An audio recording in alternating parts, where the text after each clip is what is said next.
Good evening, ladies and gentlemen, and welcome to round 3 of the Halfords International Formula Alpha Championship. We are here at the Hungaroring for round 3. As we have just seen in the F1 world, we've completed a very exciting weekend of racing, and we'll be hoping to repeat that here tonight. We've got just under 15 minutes of qualifying remaining. It's currently Colin Knief on pole with a 1:41.8. Matt Daly has just joined the session. It looks like he's got a little bit of oversteer there in his car. Looks very happy to rotate, maybe. But yeah, currently Colin Knief on pole with Matt Daly just over a second behind, having just joined the session. Got a few cars out on track at the moment. Then we have George Battersby in third at the moment, Rob Whitney in fourth with Alan Matthews in fifth, Andrew Whitehead in sixth position, Barry Clayton in seventh, Steve Knight and championship leader for the moment, Paul Millman in ninth, and Guy Swarbrick in 10th. So we're going to go on board with Colin Knief as he starts his next set of hot laps here at the Hungaroring. Heading into turn 1 with Colin Knief. See, there's a little bit of traffic behind, but it looks like he's got a fair bit of clean air in front of him to get his tyres nice and warm and get a good lap in.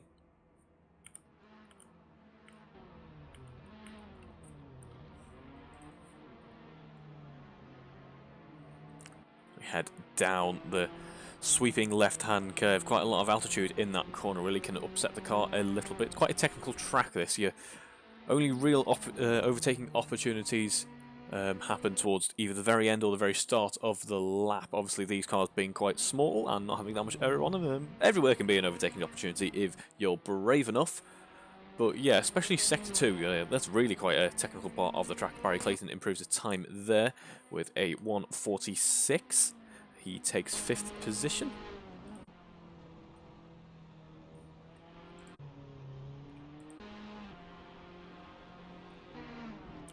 See actually if that is Rob Whitney just ahead of Guy Swarbrick there. See, Steve Knight's got a little bit of traffic on track that he will have to contend with. It shouldn't be affecting him too badly for the moment if he can get past, if he'll be allowed to get past. I'm not sure if that is the case though. That is Greg Young. Greg Young is not participating in a championship for this round, but he is, however, here and enjoying some racing, so good to see him there. And we're going to go back on board with Colin Knief, who actually returns to the pit. Maybe that warm-up not working well for him, or he just felt like getting a sighting lap for whatever reason there. He's just had a small collision with the wall on his way in for good measure. But yeah, this battle for 4th position is already starting to look quite interesting. See quite a few cars occupying that kind of 1:46 range now. Rob Whitney with a 1:46 in 4th at the moment, 1:46.2.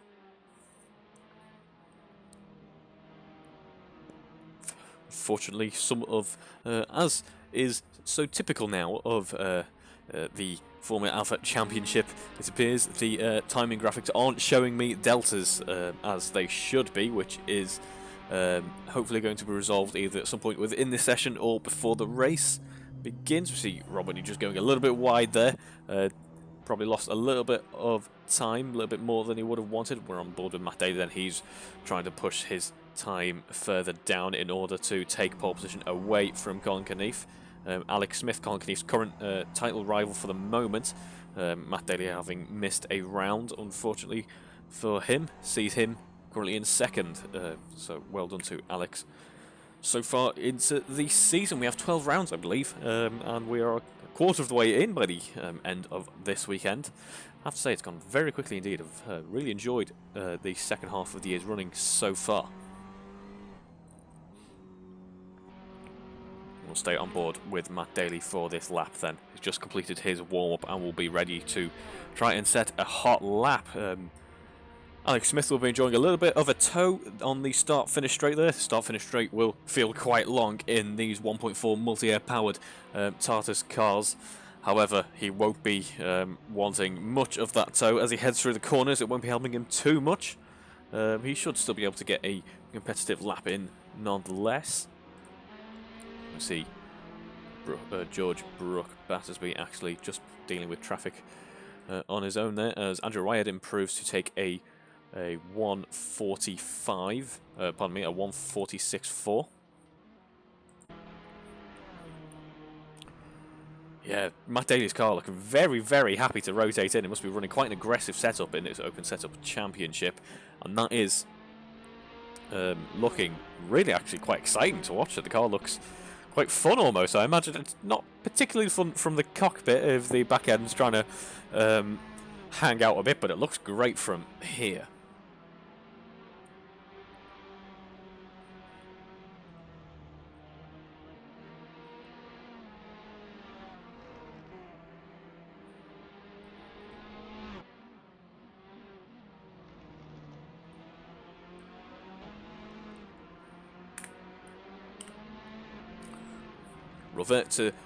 Revert to old school timing screens so we can see the mini sectors then. It doesn't look like too much improvement has come Matt Daly's way this lap. Let's see how he finishes the lap. See a couple of purple sectors there and a couple of green mini sectors.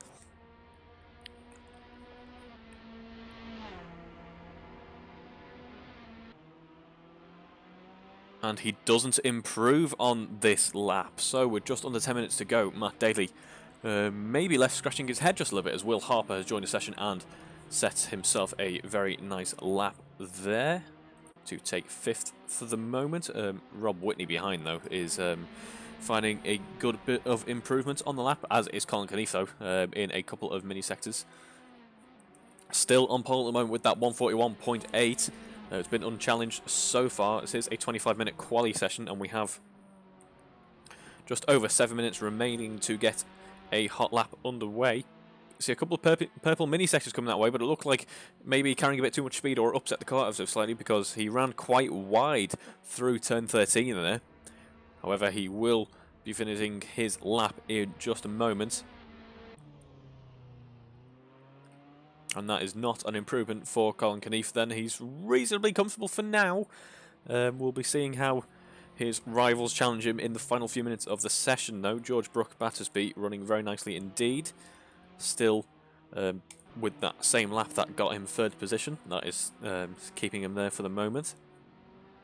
He, as well as Colin, has about a 1.5 seconds behind him and his nearest rival, who is Alex Smith. Alex Smith finding a good bit of time on this lap so far. Let's see if he improves towards the end of it.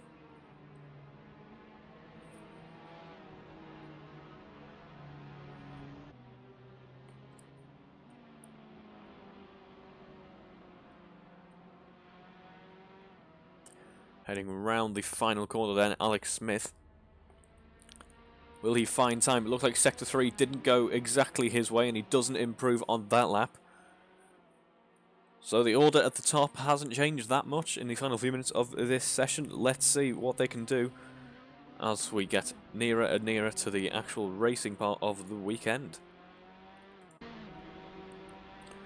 Again, it's dropped down a couple of positions now, but this battle of about 4 seconds, the delta to the pole sitter, is really hotting up quite a bit as we see someone improving there. Greg Young improving for 11th position there. But yeah, the battle for 7th. There's quite a few cars occupying that bit of the timing screen. Rob Whitney finds a good bit of time there to take 4th position.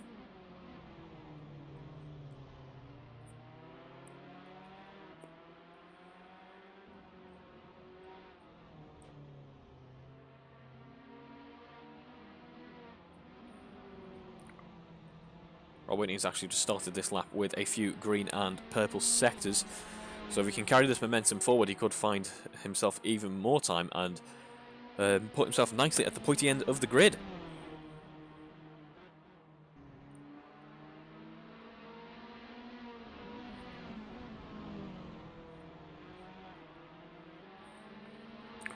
Colin Knief is out on track at the moment.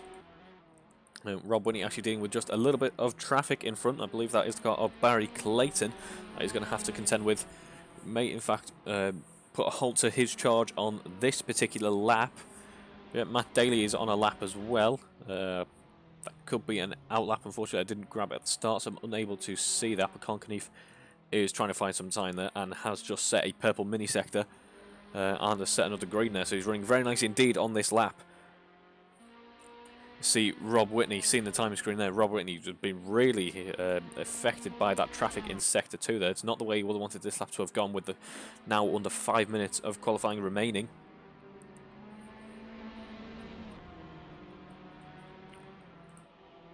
And Rob Whitney abandons this lap and returns to the pit. He's actually crawling as he... No, he's not out of fuel, I don't believe. Barry Clayton, however, though, that was the reason why he wasn't one to relent. Barry Clayton, a very nice lap from him there. Pretty much matches the time of Rob Whitney to take 4th position, though.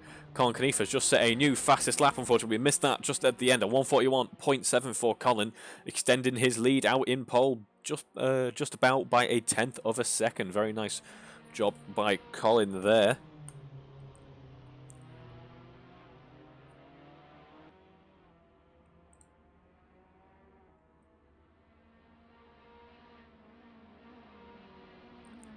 Go back on board with Rob Whitney. Actually, yeah, pardon me, he's in the pit there. I was wondering, I believed we were on a fast lap for a second there. So didn't see the tiny little letters at the bottom telling me he was in the pit. Will Harper once held 5th position in this session, currently in 8th. Will he be able to improve towards the end of his lap here? He's got a few good sectors so far. He is enjoying the tow on the start-finish straight. It wouldn't be difficult for him to improve and find a position or two. He's only got a couple of tenths that he could find himself in 4th, really. He doesn't improve this time round, unfortunately.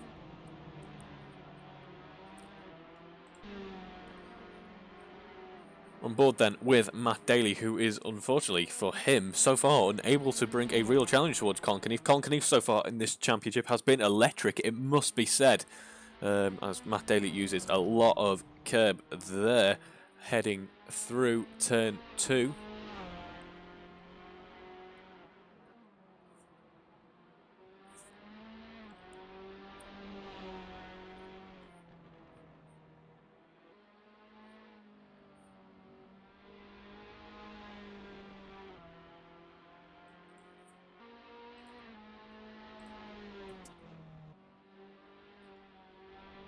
Colin Knief returning to the pits then. We'll stay on board with Matt Daly as he comes into the final sector of his lap now. Just 2 minutes remaining of this qualifying session. Heading through turn 13 then, late apexing, using as much of the track as possible, diving into the pit lane pretty much for a second, carrying as much speed as possible, and through the final corner then, full throttle, pedal to the metal. Will he be able to improve and get closer to Colin Knief? He does. He's found pretty much half a second. That was a very good effort from Matt Daly there. He's now got about a second and a half between him and George Brook Battersby in 3rd. So we can be fairly confident then he should be starting at least in the top 2 rows of the grid for this race, as Alex Smith improves to take 4th position from Barry Clayton. There's actually quite a lot of traffic for these drivers out on track now. George Brook Battersby is also on a hot lap at the moment. He'll be trying to get closer to Matt Daly in 2nd.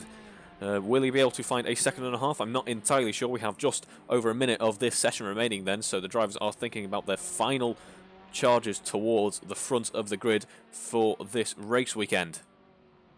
Barry Clayton is on for a very good lap indeed. He's looked great through Sector 3 so far, using as much of the track as possible. Again, just like Matt, heading through turn 14, the final corner then. Long sweeping right-hander in these cars. Will he be able to push towards Alex Smith in 4th position? He does. Unfortunately, it's not as much as he would have wanted. He's just 3/10 off Alex Smith. He's found himself a little bit more security in 5th at the moment then. Will, however, his rivals be pushing towards him on the next lap? Rob Whitney, will he have time to make it for another lap? I don't believe he will. Rob Whitney then unable to try and take 5th position off Barry Clayton then. What a shame for Rob. In fact, it doesn't look like anyone is really able to push towards the people in front of them. Matt Daly is on his final hot lap then. Will he get even closer to Colin Knief?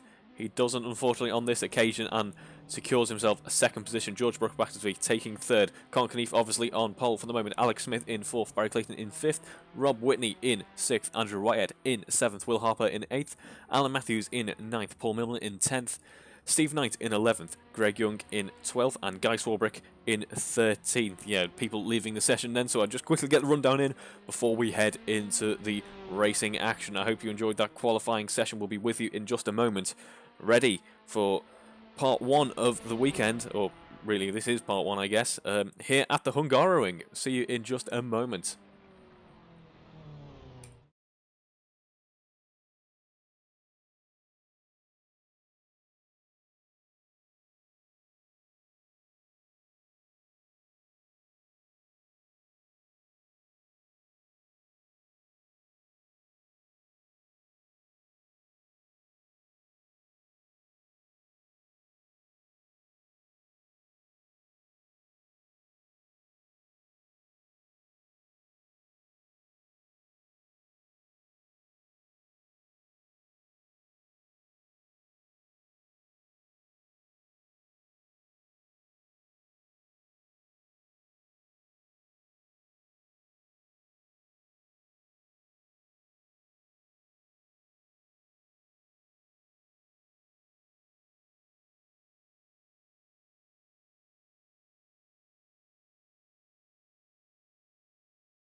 Welcome back to the action, ladies and gentlemen, here in Hungary for round 3 of the Halfords International Formula Alpha Championship. As we can see, it's Colin Knief and Matt Daly locking out the front row. That's not what the timing screen will tell you. The timing screen will tell you that they are locking out pretty much the back row, if you ignore that minor glitch there. However, we are ready to get underway then, after a good qualifying session where we see actually a very, what should be a very good battle in the midfield. We'll be looking to see some good racing action, and Colin Knief will be hoping to extend his championship lead then. He's on 100 points already going into this weekend. We've got pretty much 42 points ahead of anyone else. So, there's 6 red lights on the gantry. And we are away. Everyone at the front getting a very good launch indeed. Alan Matthews actually further back getting a very good launch and has found himself pretty much in 5th position with the inside line heading into turn 1. As we watch actually, wow, someone not having a brake pedal, it appears. That's a shame. Not quite sure who that was. Was that Barry Clayton? Or was that a bit of lag? It was Matt Daly. I believe that was Matt Daly, unfortunately. A bit of lag, maybe. I'm not quite sure. The car looked like it was travelling quite a rate of speed. However, Colin Knief is under pressure from George Brook Battersby heading up towards turn 4. The gap is just above 2/10 for the moment. See the brake discs on Colin Knief's car glowing red hot. He's absolutely wringing everything it's got out of it in order to stay ahead of George Brook Battersby as we head through the technical part of the track of the chicane at turn 6, then allowing Colin to build just a little bit of a gap as Anthony Gray unfortunately disconnects from the server as well. I'm not sure if we're having a couple of issues, perhaps. However, there is in fact a very close battle down in 7th position. Greg Young on Paul Millman. Greg Young obviously not fighting for points this weekend, unfortunately for him, but he's here for some good racing nonetheless. As we see them heading down towards turn 11. There is quite a few cars occupying the same bit of track now, as Alex Smith unfortunately has an off and has to, not sure if we'll be able to get back to the pits from there. It's really hampered his race, that has, unfortunately for him. He's got some good pace, and he would have been hoping to have closed the gap between him and Colin Knief, but that doesn't look like it's going to happen in race 1, unfortunately. See Colin Knief actually heads down into turn 1. Now only 2 seconds separating him and George. He is absolutely flying here at the Hungaroring, it must be said. Will Harper has to pit. It looks like he's stopping. Is he stopping? No, it might have been a drive-through penalty, although I believe they have been disabled for the second half of the year's running. We experimented with them in the final few rounds of the first half's running. No, he is stopping for repairs, it looks like. George Brook Battersby is dropping back, unfortunately. Not sure what's happened there. However, he is now in 6th position with Steve Knight behind. He has conceded the position to Andrew Whitehead. Andrew Whitehead, what a shame for Andrew there. I was just about to say, hopefully this isn't commentator's curse, but he certainly knows just to get one of these cars around the track, and unfortunately for him, he's just gone off ever so slightly there, as George Brook Battersby is dropping into 7th now, following what looks to be maybe tyres or a little bit of aero damage. The car seems, it looks like it's more difficult for him to keep the car on the track at the moment, as they go pretty much side by side, Greg Young and Paul Millman. Paul Millman leading the AM Championship at the moment. And Greg Young, it all goes wrong for him as he takes a little bit too greedy with the curb, perhaps dips into the grass, and he's going to have to try and get the car out of the way of the circuit as quickly as possible and as safely as possible. It looks like there's enough room for a car to get around. Luckily for him, however, that's pretty much put an end to his charge in this race. What a shame for Greg there. Colin Knief setting a fastest lap so far, 1:44.3 out in front. There's now 8 seconds separating him and 2nd position. This is a sight we're getting used to now, it must be said. It is a very good sight indeed, though. Some impressive driving from Colin. Steve Knight is behind Paul Millman by 0.7 of a second as they head into turn 1. It's good to see actually the battle for the AM race actually that is taking place obviously within the weekend's running is so high up the grid. So impressive driving throughout the grid this weekend. As Alan Matthews, who looks to be carrying some damage, he's made a position so far in this race. Let's see if he can keep that going further on. Barry Clayton looked like he pretty much just left the door open for Guy Swarbrick there, who was running very nicely in 8th position. Yeah, Barry Clayton we saw had some really good pace in qualifying, so I'm not sure what has happened, unfortunately. I do quite like the livery on Barry Clayton's car. The highlighter yellow and blue, I think it works quite well. Steve Knight then in 4th position, just a second behind Paul Milman as they head through the technical part of the track now. In fact, Alan Matthews has, I'm not sure if he made contact with Rob Whitney there, but whatever happened, Alan Matthews has now dropped back from Rob Whitney. He was lucky to keep it pointing the correct way on track there, but he's pretty much conceded that position for the moment. Got quite a bit of front wing damage, which won't be helped through the to use a technical term, the squiggly bit through sector 2 that kind of lasts from the chicane down to turn 11. As looks like Guy Swarbrick has had an off there and concedes a position to Barry Clayton. These two could be on for a decent battle then as we head further into the race, as it looks like they are on fairly similar pace as we saw at the start of that lap then.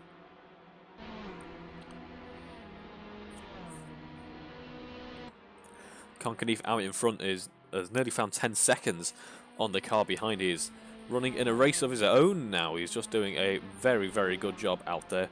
Likewise for Andrew Whitehead, he's made 3 positions so far in this race, capitalised on a few other people's errors there, found himself in second with a nearly 10-second gap between him and Steve Knight. George Brook Battersby, after the issues he was having a few laps ago, is climbing his way back up through the grid. That could be a good one to watch actually as we head into the later stages of the race. Let's see how he challenges for the podium. There's 2 seconds separating him and 3rd position for the moment. What can he do? Will he be able to look after his tyres for long enough while still pushing back towards the podium? It'll be good to see how that develops further into the race. Guy Swarbrick then about 2 seconds between him and Barry Clayton. 2 seconds, 2.5 seconds between him, Barry Clayton and Alan Matthews. And 2 seconds between Alan Matthews and Rob Whitney. And I could carry on pretty much. The drivers are relatively close there as we are now have lapped traffic in the way. That'll be lap traffic of Alex Smith, as we have Rob Whitney losing the back end there, it looked like. I didn't quite catch it. We were focusing on Alex Smith, who must have pitted for a fairly substantial amount of damage, judging by where the car was placed after that impact. But Guy Swarbrick now is just half a second between him and Rob Whitney.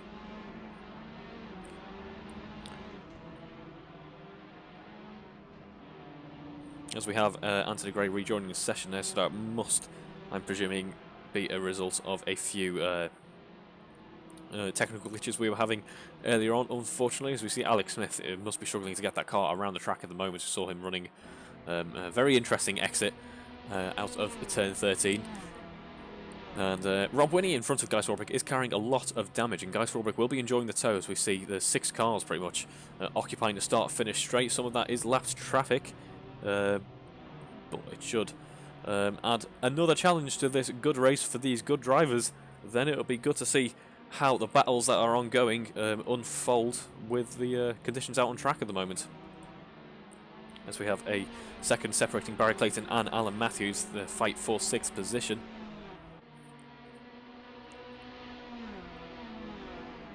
We saw in qualifying that Barry Clayton and Alan Matthews, pardon me, it was Barry Clayton and Rob Whitney, were on some pretty comparable pace actually, so we could be on for a good race between those two as we have just over 50 minutes remaining.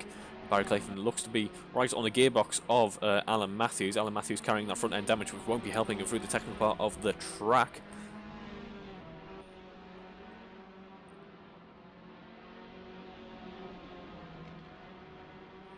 See Alex Smith really struggling to get that car around the track then. Colin Keneath setting a new fastest lap, nearly 15 seconds ahead of Andrew Whitehead. A new fastest lap, he's now in the 143s, and that's only going to get better as the fuel load gets lighter. He's matching some people's quality pace there out on track with a fairly substantial fuel load and on hard tyres, so he's doing a very good job indeed.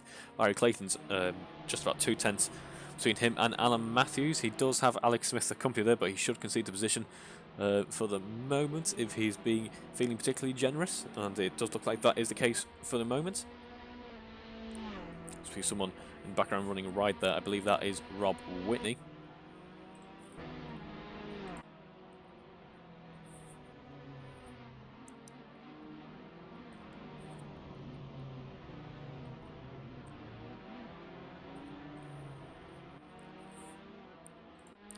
As we jump through the field then, unfortunately I don't have Lewis with me on this occasion to give me the very interesting technical infos we have. George Brooke Battersby has now closed in on Steve Knight heading through turn 4.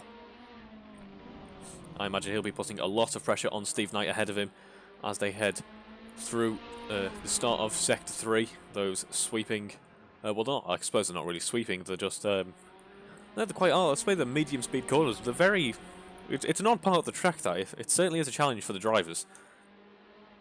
Barry Clayton, meanwhile, is kind of stuck in that kind of 4/10 range behind Alan Matthews. And maybe this is a gap that we're seeing show itself for George behind Steve then. As there is something in the middle of my screen. I'm not entirely sure what that is, but that can stay there. It hasn't bothered us too much so far.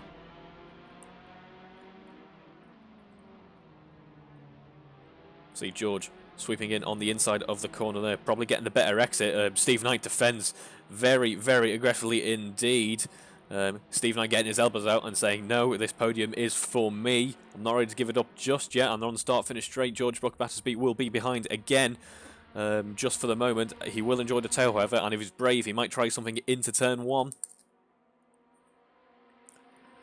He's investigating the outside there. If he's brave at underbraking, he can make it stick, but I think he's going to have to concede for the moment. If this was F1, we'd be talking about the fact that the straight that basically, well, I suppose it's not really straight in these F4 cars. It's a straight to an F1 car. They enjoy DRS at both parts of the track there. That is not the case here, though.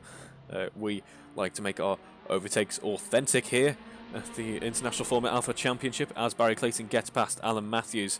Alan Matthews did a very good job to keep Barry Clayton behind with that amount of damage. Heading through turn 4 then, George Brooke Battersby is kind of still in that 3/10, 4/10 range for the moment. It looks like George Brooke Battersby is stronger through Sector 3, however Steve Knight is pulling off an impressive defence so far, sweeping to the left, setting himself up for the chicane there, with George still behind. Meanwhile, out in front, Colin Knief. Nearly 20 seconds between him and Andrew Whitehead. He's doing a very good job out in front. I'm sure he's got time to read a book. Colin Knief, speak of the devil, a 1:43.6. He's only getting faster.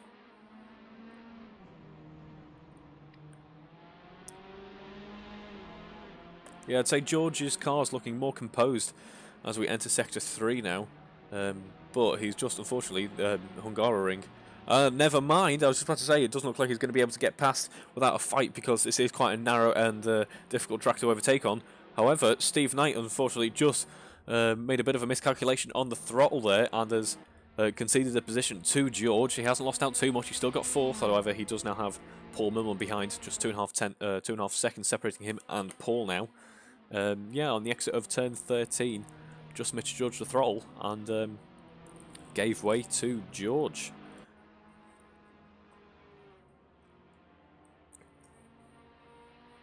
As we've just passed the halfway point of the race now, we pretty much see the drivers finding their own rhythm and their own bit of space on track to occupy. We have Colin Knief in first, Rob Whitney in second, about a 20-second gap separating him and Colin, about a 15-second gap separating George and Andrew. Let's see.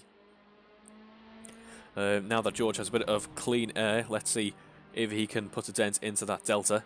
Steve Knight, having had that incident on the exit of turn 13, is now 4 seconds behind George. Looking fairly comfortable in 4th for the moment, as long as any more errors don't creep in. But as we see, usually some form of error creeps in. He's done very well in this race, Steve, starting out in 12th and finding himself in 4th at the moment. A very nice high point scoring position for Steve then. Paul running in 5th. Barry Clayton running 6th, about 2 seconds behind him. Alan Matthews running about 3 seconds behind him in 7th. Guy Swarbrick running in 8th, having made up 5 positions at the start of this race. And unfortunately for Guy, he looks like he's got a bit of a swapper on there and should be able to join the track in time to keep 8th position. But it looks like he'll have a bit more competition unless the timing graphics haven't updated there. I know they have actually, so still comfortable in 8th for the moment. As what has happened for George there. Oh dear. George has had a big off. A big off. He finds himself, George obviously new to the championship this year. George finds himself in 9th position for the moment. Has promoted Steve Knight back into 3rd, however. Paul Millman will now be knowing that that overtake doesn't just mean forfeit, it now means a spot on the podium. So he'll be trying to get past Steve as quickly as possible. As we see some other cars dispatching of George. Will he enter the pit? It looks like he's entering the pit in order to repair the car. What a shame for George there. He had an incident earlier on, recovered from it, and it looks like he's going to have to try and recover from this one with just under 10 minutes of the race remaining now. Paul Millman is not only trying to pressure Steve Knight, he's under pressure himself from Barry Clayton. We now have a very good battle for 3rd indeed. And unfortunately, that battle for 3rd has just come to an end. The commentator's curse in full effect. We see Barry Clayton and Paul Millman having a pretty substantial coming together. It looks like Paul Millman had a bit of oversteer on the exit of turn 4 and collected Barry Clayton. Colin Knief setting a fastest lap so far then. Barry Clayton finding himself with some more competition. As it's getting a little bit confusing. Unfortunately, we have some glitches with the timing tower, as you can see there, where it's putting everyone in the same team by the looks of things. Yeah, so Steve Knight then is all of a sudden found himself with a little bit less pressure on his hands. Currently in 4th. Barry Clayton's still in with a shout of it though. He's got about half a second between him and Alan Matthews. And if he can dispatch of Paul Millman, he's got plenty of time to try it. The lap car of Alex Smith there. He's looks like the car's a little bit more happy than it was as we saw straight after the accident. I'm not sure if there's a bit of tyre temperature involved there.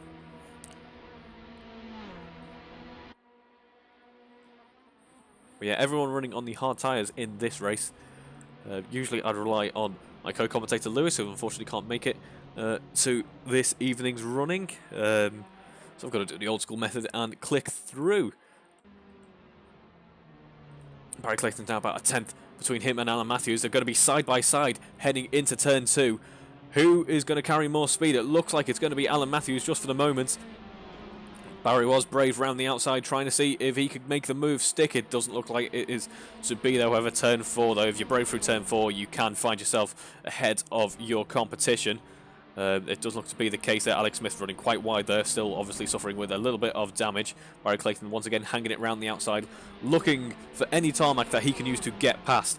Alan Matthews holding him up, in his opinion, holding him up in front. A little bit of a twitch through the chicane at turn 6 for Barry. He's dropped back from Alan just a little bit, and he has Alex Smith for company. Pretty much half a second interval out in front. Pardon me, half a minute interval between the podium sitters then. Meanwhile, the battling is all happening in the midfield as we see Alex Smith struggling with that car in the background there. Dropping back just a little bit. Guy Swarbrick now in 7th position following the misfortunes of the other drivers. Barry Clayton hugging the apex there as Paul Millman looks to be running quite slowly there. Looks like he's able to carry on. I thought there might have been a mechanical issue or something to do with fueling there. However, there is now another car, another car in the vicinity of Barry Clayton that he's going to want to get past. Barry Clayton using the tow of Paul Millman to carry him along the start-finish straight and set him up for an attack in turn 1. It doesn't look like that's going to be the case this time. Or will it be? You see, he was very aggressive over the curb there. Got very close to the gearbox of Paul Millman. As we head into turn 2, he tried to hang it around the outside. He knows that he's a little bit further back this time. He's going to use the typical racing line. He does, however, hang it around the outside at turn 3, setting himself up nicely for an attack through turn 4 then. It's going to be pretty much wheel to wheel. Over the curbs goes Paul Millman, and Barry Clayton uses as much of the track as he can to get past Paul Millman. What a move from Barry there. Very nice indeed. And we see the rear tyres of Paul Millman's car protesting a bit, saying too much, and just getting a little bit unhappy through turn 5 for Barry then, as Colin Knief, meanwhile, out in front, sets another fastest lap of the race. That was a 1:43 dead. Guy Swarbrick has been overtaken by Rob Whitney. Rob Whitney was running quite nicely earlier on in this race. Unfortunately for him, that's kind of unravelled just a little bit. He's now finding himself in 7th for the moment with pressure from Guy Swarbrick. It's all happening in the midfield in this race. Barry Clayton then is going to try and push towards Alan Matthews. I believe it's going to be too late for a challenge towards a podium. We did see an error from Steve Knight a few laps ago, so it might not be all over yet.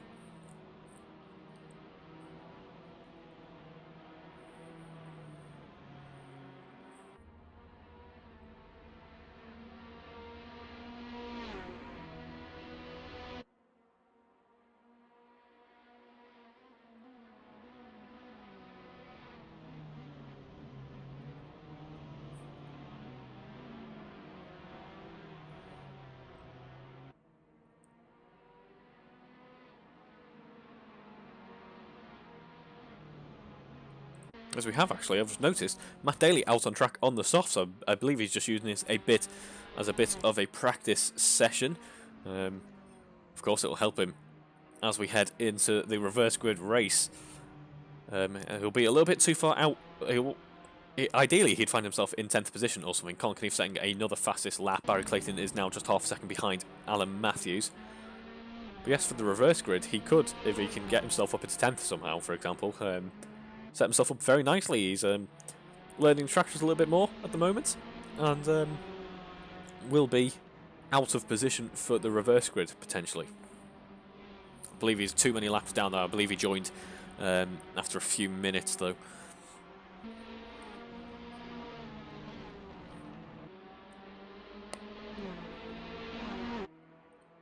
As we have a disconnect from Anthony Gray there, I believe he was sitting in the pits spectating there, as we have Barry Clayton edging ever closer to the car of Alan Matthews. As we head through Sector 3 now, he's going to hug the inside line there. Alan Matthews running a little bit wide. Barry Clayton using as much track as possible. And on the start-finish straight then, he's going to benefit from the slipstream of the car out in front. However, will it be enough for him to push towards the podium? It looks like they're going to be pretty much side by side heading into turn 1. Who's going to be braver under braking then? It looks like, for the moment, it's going to be Alan Matthews. However, he does have the better exit. Barry Clayton getting the better exit out of turn 1 then. They're going to be side by side heading down towards turn 2, as we see Steve Knight, 3rd position in this race for the moment, then is very close indeed. Barry Clayton's going to try and hang it around the outside. Unfortunately for Barry, it all comes undone. A little bit too greedy on the throttle, maybe, or maybe the tyres are starting to protest as we head towards the end of this race. We're in the final few minutes now, but for whatever reason, Barry Clayton had a lot of oversteer and has found himself now in 6th position. What a shame for Barry as we head into the final few laps of this race. It looks like Alan Matthews is going to be the only one able to put any pressure on Steve Knight. However, Alan Matthews is carrying a lot of damage, and we've seen Steve Knight can certainly set up a defence. Unfortunately, out of turn 6, it looked like Steve Knight wasn't carrying much speed at all, and Alan Matthews has pretty much just walked on by. Well, that was somewhat unexpected. I was expecting that to go towards the very bitter end, but it looks like, unless Steve Knight can put up a good challenge through Sector 3, this could be Alan Matthews' podium.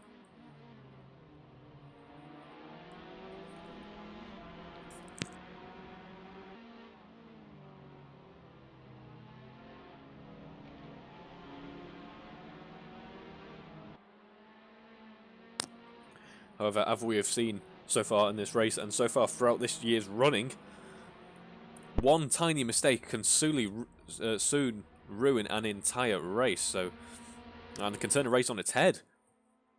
As we saw was the case for George. Just that one mistake that he made has allowed for this incredible battle for the bottom spot of the podium that has gone on pretty much throughout the entire race. It's half a second separating Steve Knight and Alan Matthews. Steve's looking so comfortable in third for such a long time. He'll be kicking himself, I am sure.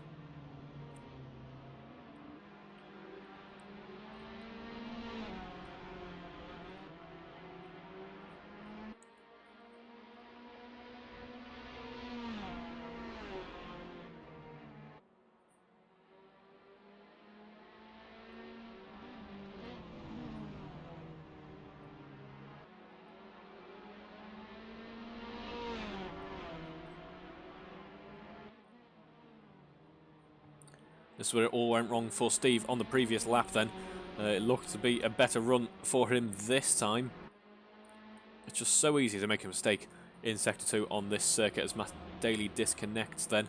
He was just enjoying a few practice laps, preparing himself for Race 2. Of course, Race 2 being the reverse grid, it's so easy for the race to completely change in the blink of an eye, even in Turn 1. As it looks like Steve Knight was going to think about a move, heading through Turn 11.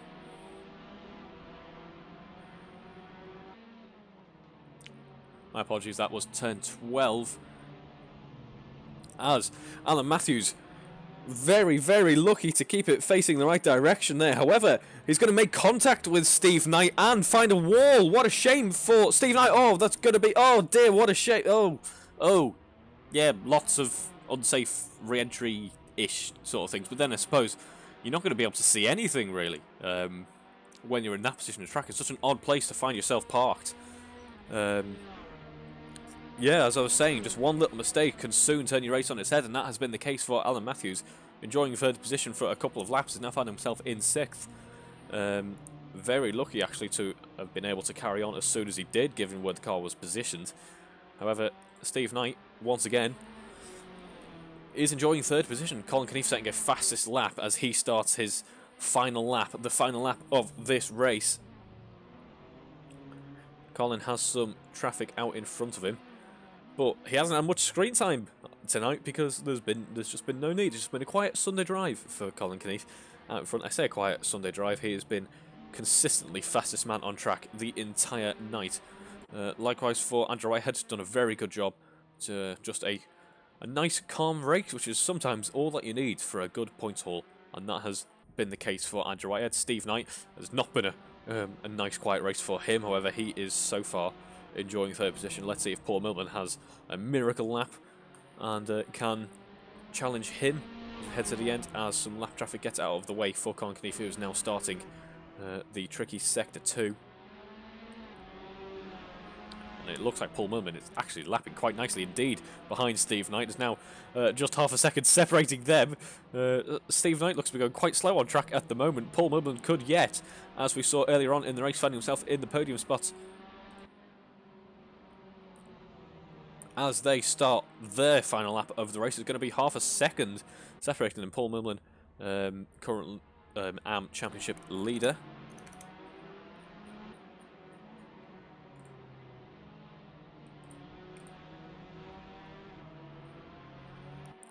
So then, for Colin Keneath, it has been a decisive victory. He has by far impressed the most out on track, lapped impressively well. I'm sure we're going to see some victory weaving as we've seen so far in the championship, and it will be well deserved indeed. He's been pretty much unchallenged, and it is clear to see why.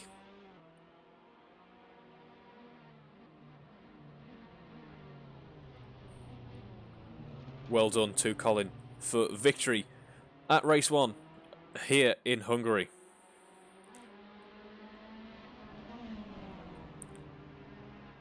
Paul Millman then on their final lap is pushing as hard as he can to try and take the bottom spot of the podium. He was thinking about a move into the hairpin, or the chicane there, I am sure of it. Probably thought better of it though. Greg Young, after his slow Geist Rollback, has disconnected unfortunately there. So that has messed up the standing a little bit, I believe. Actually, no, it should be okay. Greg Young has recovered nicely from his earlier incidents. And we see this is going to go on to the very last corner of the very last lap of this race. He's going to try and move down the inside. It was a bit too brave, unfortunately. What a shame for Steve Knight. That's lap traffic. Okay, ignore me. Paul Millman, though, is going to want to try and join the track as quickly as possible, so as to not... Oh, what? Oh, no! It looks like neither driver, though, was able to get the car back on track in quick enough time. Barry Clayton has just been gifted a spot on the podium by the other drivers there. Oh dear, I believe that the blame will lay in Paul Millman's hands there, I think. It looks like it was just a bit too brave under braking, really, as Barry Clayton takes quite a wide line to finish the race for him in third position. Well done to Barry. Kept the nose clean, and he was rewarded there with a spin from Steve and Paul, who were unable to join the track quick enough there. That was an exciting end to race 1. The podium changing constantly throughout that race, and it changed on pretty much the final 2 corners of the last lap. So well done to the drivers for race 1. We'll join you in just a moment as we head for the second part of the weekend, the reverse grid round. See you in just a moment.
Welcome back to the action here at the Hungaroring. It is race 2, the reverse grid race, part of the weekend, and we have just over 30 seconds to go until lights out. It is currently pretty much Matt Daly on provisional pole, because there is a pole grid slot, obviously, but it's not being used at the moment. Not quite sure what is going on with the grid ordering here at the moment, as it looks like 11th is currently technically pole. Nonetheless, we'll be on for some good racing, I am sure of it. As we hear the revs rising, or I can hear, I apologise if the audio levels are just a little bit low for yourselves. We're having just a couple of audio issues. The gantry is lit. And we are away. It is Alan Matthews, looks like he's got a fairly pointy start to the race there. As we see the pack spread out ever so slightly, occupying the entire surface of the track as we head into turn 1 then. Matt Daly has so far no one tried to dive under braking at the moment. Let's see if everyone can keep it clean heading through turn 1. We have indeed. As we go pretty much 4 wide then for 5th position. Going to be 3 wide now, and there's contact between Will Harper and Alan Matthews. Will Harper's going to drop down the order. What a shame. It looks like Paul Millman's been collected in an incident as well. What a shame for those two drivers then. They're going to have to try and work their way up through the field further into the race. Colin Keefe's currently in 5th position, squeezing past Alan Matthews then as we head through turn 4. He has had a very good start to this race indeed. Following on from that victory, then he'll be hoping to extend his championship lead even further. As Colin Keefe is now very close on the gearbox of Alex Smith, his closest competitor in the championship heading into this weekend. Will he be able to get past him to extend that gap even more? Steve Knight is about half a second behind the car of Greg Young. Greg Young behind Rob Whitney. It looks like Alex Smith has conceded that position to Colin Keefe. As Matt Daly then in 2nd position for the moment has looks like an error maybe, has allowed George Brooke-Battersby to get past. As we head through turn 13, it's Colin Keefe. No one really apexing that aggressively so far. He's just sticking behind Andrew Wyatt. It looks like Alex Smith has had no, it's not Alex Smith, it is Rob Whitney. Rob Whitney having an off, and Greg Young conceding a few positions there. Rob Whitney having a big off, that's put him down in 8th now. So he'll be another driver hoping to push his way through the order. As Colin Keefe is side by side, wheel to wheel, eking out a little bit of a lead heading into turn 1. Andrew is going to try and hang it around the outside, but Colin is able to just cut in front of him as Alan Matthews and Barry Clayton are battling it out heading through turn 1 themselves. As we head down towards turn 2, they're going to be side by side. We saw Barry Clayton try to hang it around the outside a few times in race 1. Will he be able to make the same move here at the start of race 2 with a full fuel load? And drivers trying to push their way up the grid order as high as possible. Alan Matthews boxes him off just a little bit there, but runs quite wide actually. Will have lost a little bit of time heading over that grass, but still has the advantage heading into turn 4. As we see Barry Clayton run quite wide there again, heading on the exit of turn 4. We see Colin Keefe now in 3rd position, having got past Andrew Whitehead. He now has Matt Daly for company, 2 very fast drivers indeed. Let's see how they compete here as we head into sector 3 of this lap. Guy Swarbrick is separated from Greg Young by just about half a second.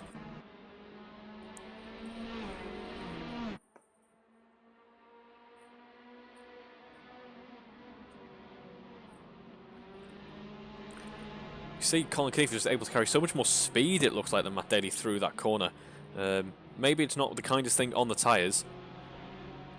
Oh dear, what a shame for Matt Daly. He's a little bit of overstay. We saw that happen a few times on the exit of turn 13. Maybe a bit too greedy with the throttle, but for whatever reason the car's swapped around and he's now going to have to try and rejoin as quickly as possible. He has been able to. Colin Keefe on an absolute flyer there, 143.9 with a full fuel load. That's not bad at all. But yeah, Matt Daly, his challenge so far this season won't be aided by errors like that have pushed him fairly far down the grid. Further down than he would have liked, that's for sure. He separates that battle between Alan Matthews and Barry Clayton then. It'll be interesting to see how the dynamic of that battle changes with Matt Daly in the way. Alan Matthews might enjoy some clear air now. However, he will have pressure from Matt Daly. Colin Keith then. This is the battle for the lead.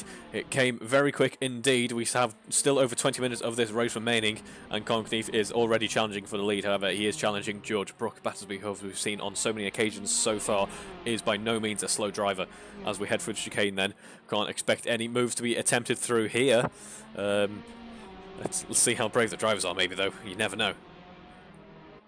As we head through turn 8, that gap was extended by just a tenth so far. However, he properly is ghosting George Brook Battersby in every single way. He is putting so much pressure on him at the moment. George will know that this is for the lead and will be really hoping that he doesn't make an error. We saw him make a costly error in race 1. He'll be hoping that he doesn't repeat that here in the second part of the running this weekend.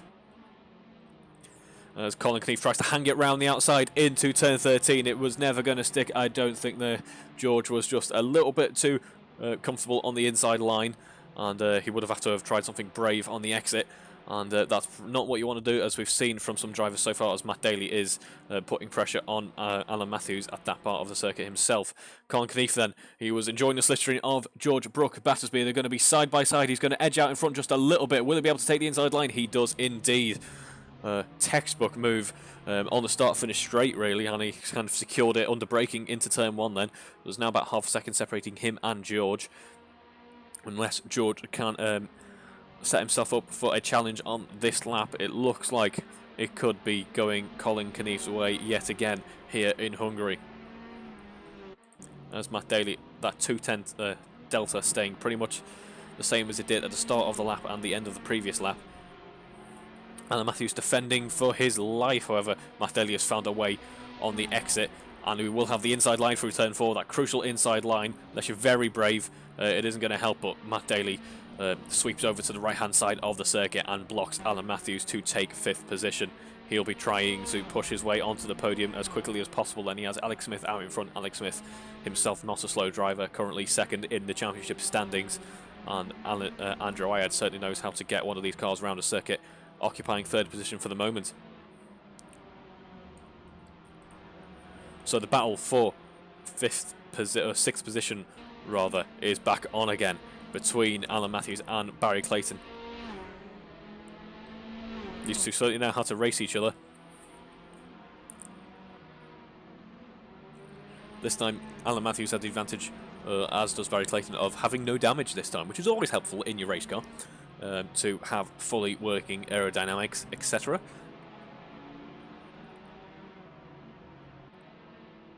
You see there, Barry Clayton just setting himself up to take as much advantage of that slipstream as he can on the start-finish straight. This, while it may not feel like a huge straight on the F1 calendar for any kind of series below that, this is a fairly long circuit and a fairly long straight, so we'll allow the drivers to kind of collect their thoughts and think about what they're going to do in terms of, do they attack now, do they preserve some tyres and try and push later. And it looks to be that Barry Clayton has dropped back just a little bit for the moment. George Brook Battersby, someone else who has dropped back ever so slightly, still within a second of Colin Keith, which is no easy feat, so well done to him for trying to secure 2nd as well as he can, and potentially force some mistakes from Colin Keith. You never know, they're rare, but they do happen. It's Greg Young currently in 10th for the moment. He is just half a second away from Steve Knight. Steve Knight, who up until the final couple of corners was going to be enjoying a podium. That podium obviously ending up in the hands of Barry Clayton.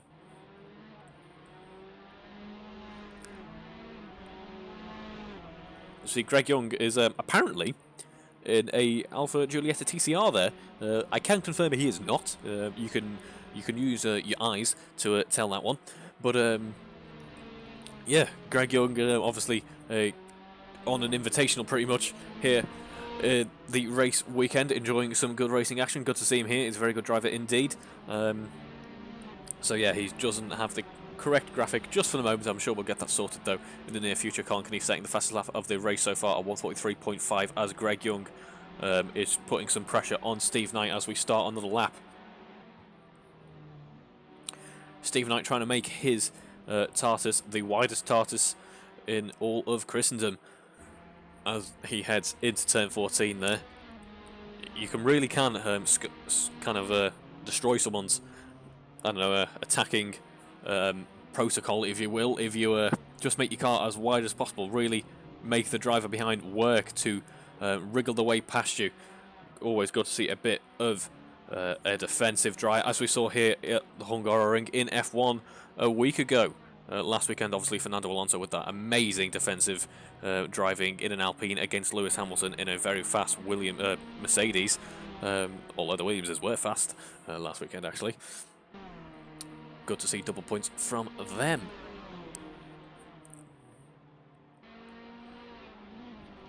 Speaking of points, Alex Smith will be hoping to gain a few more from this race than he did last race. Obviously, last race he was the victim of a fairly substantial collision that put some serious damage on his car, and that had meant that he looked like he was just battling with that until the very end of the race. He just didn't have a rhythm on circuit, so he didn't collect many points from the previous race at all. So he'll be looking to do the opposite this time round, as it looks like Barry Clayton has had a bit of an error there and has allowed pretty much Alan Matthews to get past, as Colin Knief setting another fastest lap. We should pretty much just have that there as a permanent fixture at this point. Alex Smith having an error though, and just allow it, or I'm not sure if that was an error actually. Matt Daly getting past Alex Smith, and Matt Daly can now see some lap traffic ahead of him.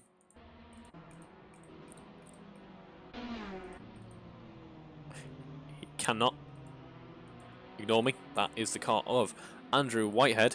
Barry Clayton and Alan Matthews swapping positions as we head down into turn 1. Barry Clayton very brave on the braking there and was able to kind of block Alan Matthews just a little bit on the exit of turn 1. However, they're going to be side by side heading into turn 2. Alan Matthews getting a better exit, carrying a bit more speed there. It looks like he conceded just a little bit, and it looked like he was trying to set up a move into turn 3 perhaps. However, that didn't come into fruition this time round.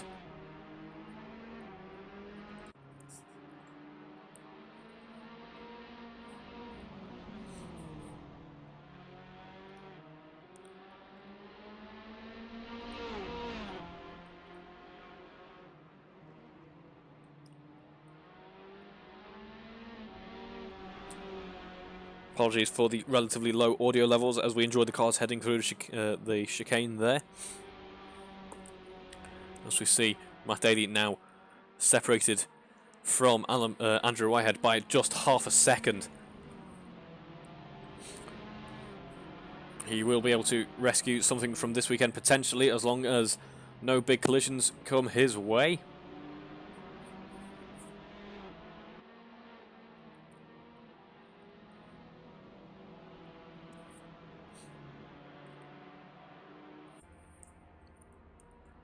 He will enjoy the slipstream of Andrew Whitehead heading onto the next lap then, and he will try and bring a challenge towards Andrew Whitehead. What happened for Andrew Whitehead there? It looks like he was... From here, it almost looked like he was trying to set up a block on Matt Daly on the straight, and perhaps it was just misjudged, and he ended in the grass and had a massive accident. Oh dear, I'm not quite sure what to make of that one. It could have just been something like a wheel failure, perhaps. Obviously, virtual racing, you don't have to deal with many of the mechanical issues you would in a real car, but you still do have to deal with technology, which, as we have seen, is not the kindest mistress, it must be said. Andrew Whitehead then has gifted Matt Daly a position on the podium for now, and is now challenged by Greg Young. Andrew Whitehead's tyres will obviously be off the scales in terms of temperature. His aero won't be particularly happy either. This race has not gone Andrew Whitehead's way at all. What a shame, especially with Saw, that he really knows how to hook up a race here, as we saw in race 1.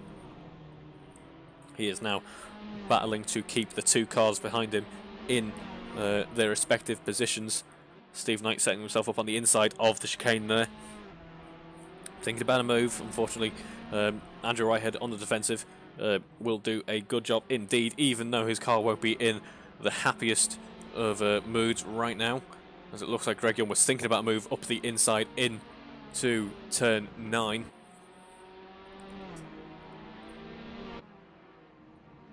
as George pits.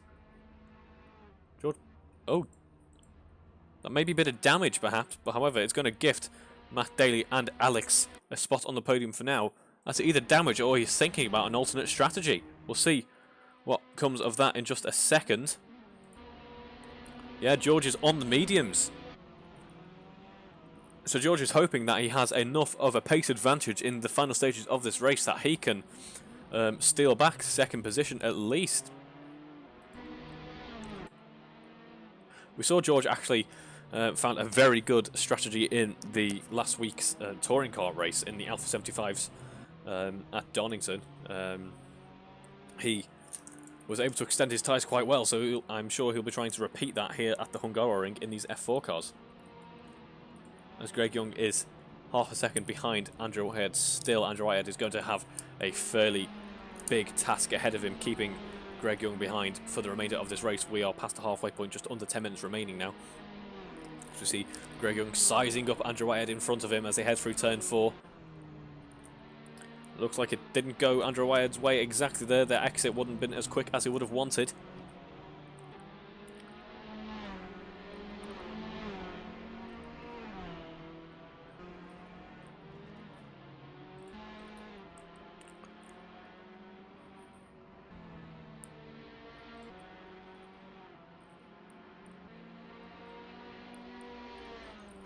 Yeah, this is an interesting move from George here. It's not what I would have expected. And he is still in a very nice point-scoring position. And maybe he was thinking, you know what, I saw it go so wrong for people up high up the grid towards the later stage of the race that he may find himself in a podium-scoring position anyway. Even without the pace advantage that he should have on the medium tyres here. He has eaten into the delta between him and Alan Matthews just a little bit on this lap. He'll be hoping that that carries on and accelerates somewhat as we head further into the race, and everyone who is running the hard tyres gets closer to the end of the tyre life.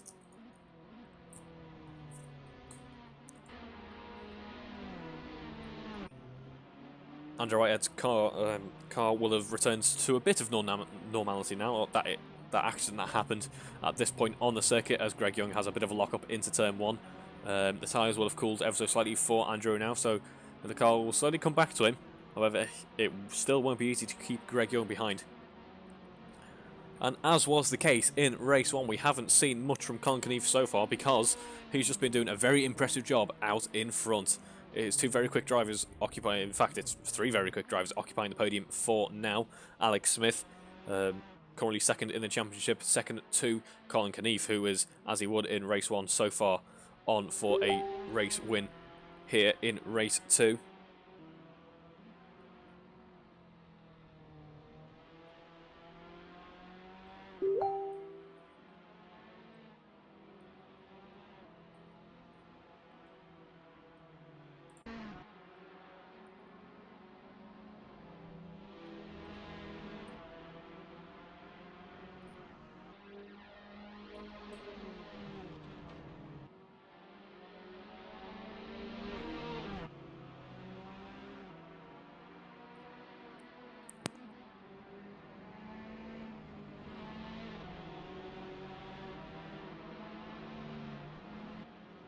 Apologies for the audio issues there. They have been resolved now, as we have Will Harper pushing towards Andrew Whitehead. Andrew Whitehead, who has allowed Greg Young and Steve Knight to get past.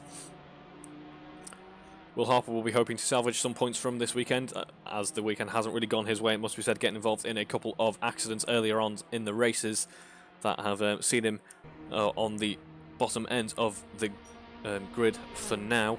We've got just over 5 minutes of this race remaining, and we have actually a fairly close battle going on in the midfield again. George Brooke Battersby has closed up on Alan Matthews, running on those medium tyres quite nicely now. There's a second separating him and Alan.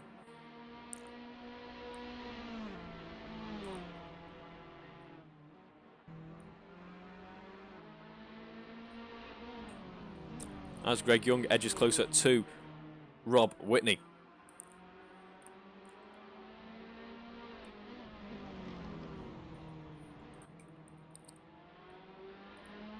And George is looking very quick on those tyres indeed. He's being, must be said, somewhat held up by Alan Matthews now, it must feel like, to him on those mediums, as he looks for a move around the outside, which slowly quickly becomes the inside on the next corner. However, Alan was able to block this time round, and he will probably have to try and move in Sector 3, if not into Turn 1. He's going to try and hang it round the outside here through Turn 12. That wasn't going to work. Alan Matthews quite brave under braking there, able to keep the inside line, keep hold of it, and block him on exit there. Well, you can just see George's car looking very happy indeed now as the fuel loads get lighter. And those tyres will be looking fairly happy because he put them on past the halfway point of the race. So he was able to extend that stint one and enjoy some extra grip towards the end of the race. He's going to be sitting in the slipstream now and thinking about a move into Turn 1. And he does. He wasn't brave enough under braking, unfortunately. Alan Matthews was able to keep him behind just for now. However, he was looking very eager to get on the inside there and try and get the move done this time around. However, it looks like he's going to have to wait for that just for the moment, as Andrew Whitehead is now very close to Steve Knight as they head through Turn 1. They're going to be side by side pretty much. However, Steve Knight forced Andrew Whitehead out and made him work for it, as Rob Whitney is finally overtaken by Greg Young, heading down the sweeping left-hander of Turn 2. As we head up to Turn 4 now, unless Greg has some extra life left in those tyres, it looks like it is... Oh, pardon me, no, I was reading the wrong... yeah, my mistake there. That was Greg Young on Rob Whitney, that was. So that battle could still go on further on into this race, and the gap between George Battersby and Alan Matthews has stayed pretty much the same. George is once again looking very, very fast behind Alan Matthews. As we're now in the final 5 minutes. What a shame for George there. He's got it all wrong on exit. Maybe some contact involved there. Sees him off the circuit, and he's going to try and rejoin as quickly as possible. But he's soon going to be in the company of Greg Young if he can't carry enough speed into the... And it looks like they're going to be side by side. He's going to have to fight for it, although Greg Young's going to have the advantage and be able to get past him. So it's 7th for George Battersby for the moment. Can't imagine those tyres will be feeling particularly grippy, having just had a little excursion. And unfortunately, it's mistakes like that which mean that using really interesting alternate strategies might not work, unfortunately, for George there. He's had to concede a few positions as a result of that incident. I say a few, he's had to concede one position as a result of that incident. Still not ideal, as Rob Whitney tries a move down the inside there, or thinks about a move down the inside. It was going to work from that far back, though, I don't think, as Andrew Whitehead pits. Andrew Whitehead is in the pits. That promotes Paul Millman up into 11th.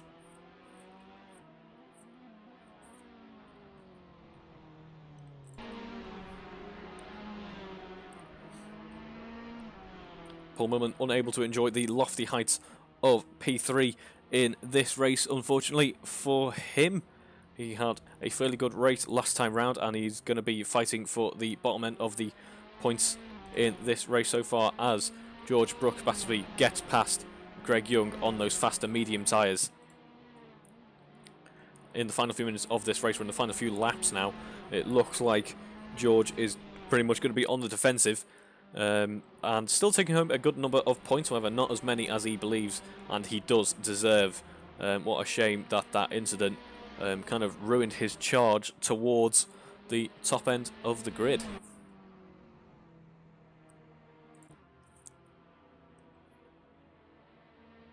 Meanwhile, Colin Keefe actually has some damage, and he hasn't set as many fastest laps this time around. That's probably why. Colin Keefe has Will Harper for company as lap traffic out in front. As we're into the final couple of laps, everyone has kind of found their bit of the track to occupy. Then there's pretty much no gap shorter than a second for the moment, as Greg Young is trying to keep up with George on those medium tyres. However, you should probably think about keeping Rob Whitney behind. We've seen that these two can battle very well indeed in the first half of the year's running, and they could be on for a battle yet again. Greg Young just locking up a little bit into turn 1. It wasn't too bad. It shouldn't be a massive flat spot, but it won't help, especially as the tyres are starting to come to the end of their life. That will become more and more common, I am sure.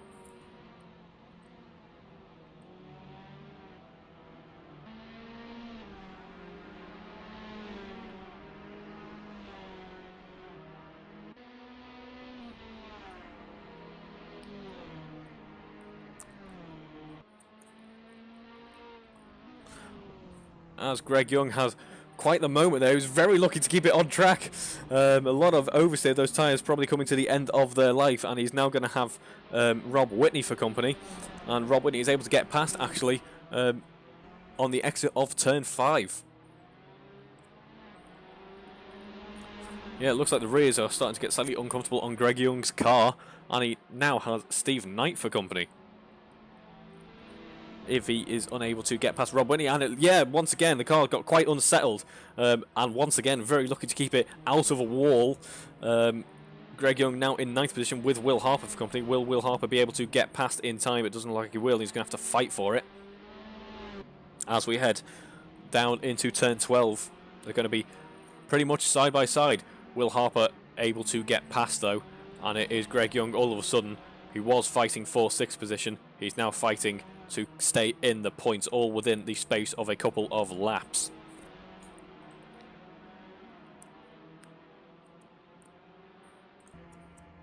So Steve Knight now fancies getting an overtake done on Rob Whitney.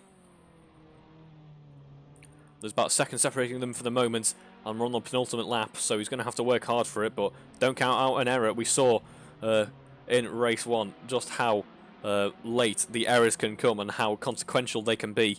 So I would be very unsurprised, I'd be very surprised if that isn't the case this time around again, as Greg Young and Will Harper are wheel to wheel side by side heading into turn 2. It is Greg Young with the inside line. However, Will Harper is carrying more speed. He's going to be able to hook it round the outside and block Greg as they head into turn 3.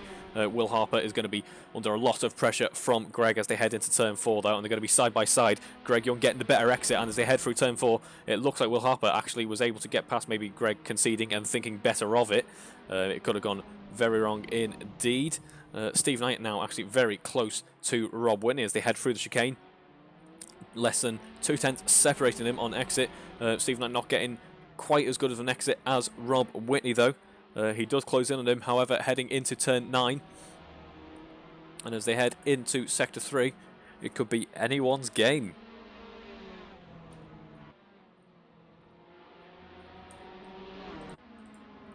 Looks like Conkeneve has had an error actually. They're on the final lap.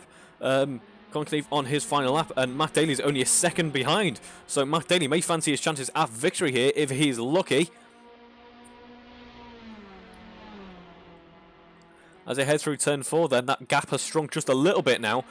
Maybe that damage not helping Conkeneve's car at all, as Steve Knight has backed off a little bit from Rob Whitney, and Greg Young is still on the gearbox of Will Harper.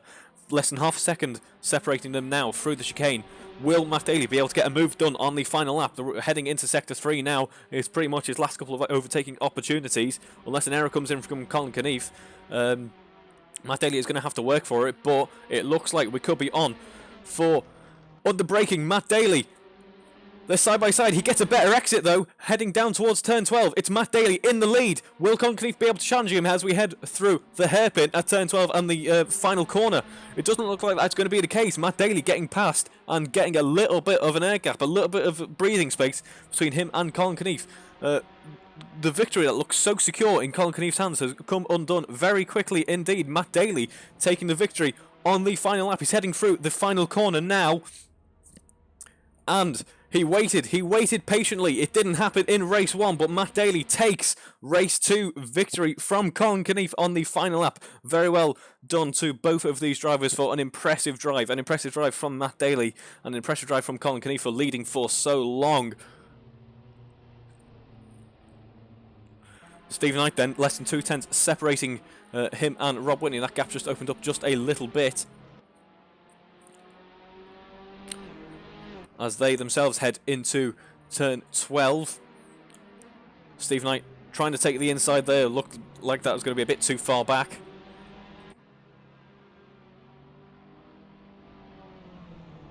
As the leaders enjoy their parade lap.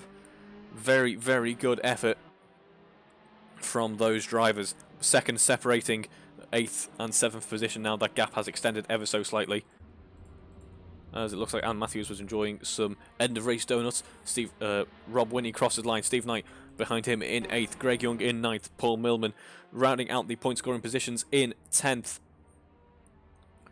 Andrew Whitehead, the race kind of undid itself for him earlier on. He takes home 11th or 12th, I believe. I'm not quite sure. People are leaving, so that may affect the order there. But Matt Daly, in what looked to be a grand slam for Colin Knief, Matt Daly at the very last moment was able to take first position and edge his way back towards Colin Knief in the championship standings.